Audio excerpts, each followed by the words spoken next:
Hi guys, and today I am going to review or summarize to you about a book from the series Percy Jackson and the Olympians. Percy Jackson and the Olympians.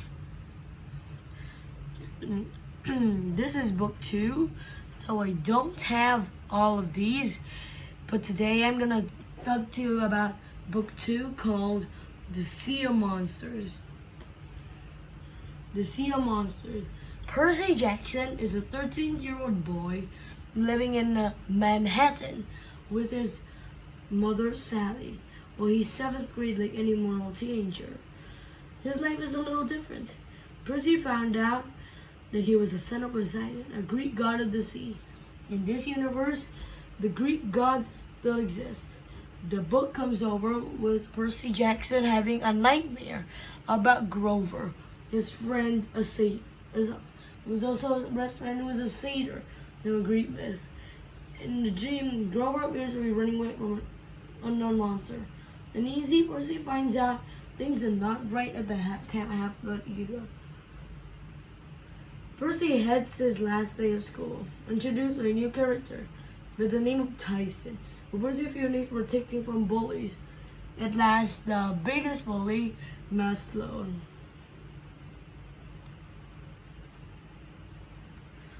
Who Percy feels needs the students, but when visiting the visiting students turn into the last Draconian giants, man-eating giants from the Odyssey, Tyson proves himself to be more than a human through his ability to resist fire. As things start moving fast when Annabeth, one of Percy's friends, made last summer, daughter of Athena, shows up to take Percy to camp. She is taken aback by Tyson and is unfriendly towards him. Driven and grabbed by the Grey Sisters, the three of them are given the mysterious numbers before they are dropped off at the Half-Blood Hill.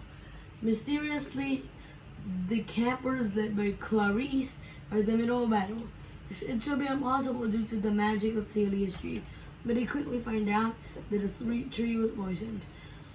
Thalia was a teenage daughter of Zeus. He sacrificed her life to save Grover, Annabeth, and their friend Luke when they were all trying to get to Camp Half-Blood. As she was dying, Father Zeus turned her into a tree that protects the campers from the invasion of monsters. Now that she has been poisoned, the boarders are dead. The surprises don't stop there. As Percy struggles to adjust the camp atmosphere, we also learn that Tyson is not only a Cyclops, but Percy's brother. Also, the camp is now run by Tantalus, a ghost from the field of punishment. He was punished for never having shown a lot of favoritism towards him. He showed a lot of favoritism towards Clarice.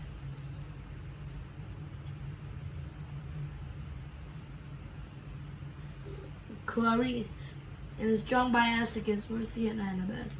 Percy keeps having dreams about Grover. It turns out he's been trapped by a Cyclops. Learned that this monster is Polyphemus. After a stressful chariot race, Percy and Annabeth put their heads on Percy's dream that Grover must be in the Sea of Monsters, which is located in the Bermuda Triangle. Soon, they sail the Princess Andromeda to the Sea of Monsters. But on the way, about 530 miles, they are invaded by Luke and his men. Luke is a Luke that I mentioned before. The savior, Thalia saved him, and then he betrayed the camp. When they get on a ship, they decided to have a turn for the night. Soon they go off on a drifting place of wood, and they go to a resort. The resort is actually has a restaurant that is covered from a hydra. They're almost killed, but saved by a cannonball fire by Clarice, He was captaining a ghost ship given by her father, Ares, the god of war. She takes the prisoner until then they expel her clan to life. The imprisonment proves to be more than a suggestion as they enter the Sea of Monsters. Then, suddenly, they were wrecked. They are wrecked by Scylla and Charybdis, the two monsters that Odysseus had to face during his travels. But tortures the engine too hard. Jason goes down to fix it, because it's too late. The engine explodes. Percy and Annabeth manage to get clear, but Tyson is lost. Somber, Percy and Annabeth continue on, and they finally go to the resort. The resort it has a spa, and the mistress on the island take them both under wing. When she turns Percy into a guinea pig, then Annabeth realizes that she is actually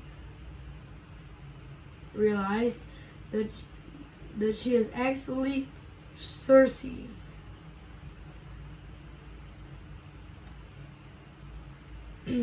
Circe is Circe. The when they finish after meeting the monster Polyphemus, then they visit the resort with Circe. Circe then tricks them into turning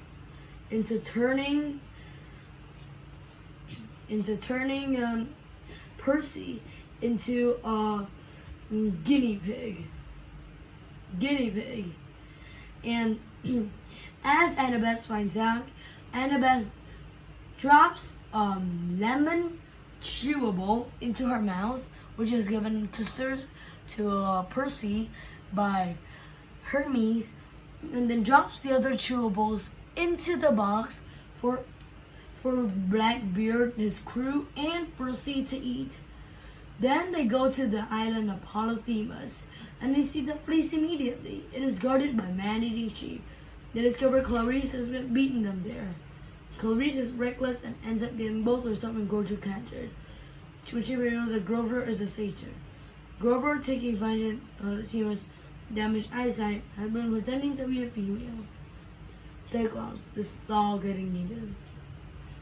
This proves that the dilemma since Percy and Annabeth are too weak to move the rock and fall into the cave to get their friends. Annabeth cleverly decides to rehash Odysseus' old strategy and call out she is nobody while Percy sneaks around behind the sheep. The injuries Annabeth in the process and begin to attack the other three. They fight him, run to the ridge. Percy has fallen Seamus' trap, but when he begs for his life, Percy can't manage to kill him. Percy takes advantage of his goodwill and rallies. Out of the blue, a giant rock sends Polyphemus over the ridge into the chasm. It is Tyson. It turns out the hippocampus he met in the beginning of the trip really liked him, and he had followed him since he got on the ship of the Princess Andromeda. When Tyson is caught in the explosion, Rainbow was there to save him. Tyson proves to be more important when we realize that the sheep find the Cyclops smell familiar, and begin to wade through the ship and grab the fleece. Polyphemus comes out of the chasm, but this time, Percy and Jackson fight him together. Together they subdue him and escape the island on the hippocampi. The hippocampi take them as far as the shores of Miami, when they say get the fleece back to camp. Ultimately, they're disguised as the Letterman jacket. Clarice on the flight of New York back to the remaining money saved from Hermes. It turns out to be perfect timing since Luke turns up right after. He wants to use the fleece to resurrect Kronos. Percy's quick thinking allows her to set up Iris message, which refers to the way the demigods communicate with each other since they cannot use phones. Then they were saved in a nick of time by Chiron and his centaur relatives. They are taken, the three of them, away on the cruise ship and on their own encampment, eventually using their super speed to take their friends back to Camp Half-Blood. They arrive just in time to see Clarice put the fleece over the tree, and Thalia's tree started healing immediately. The summer is looking up. He meets Hermes one last time. Hermes giving a message. Poseidon, telling him to brace himself.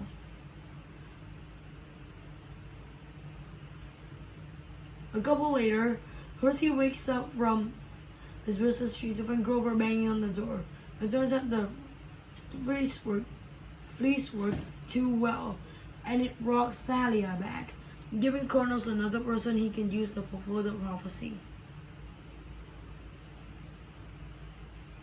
So that is the end, and goodbye for my next book review on Percy Jackson and the Lightning Thief. Goodbye.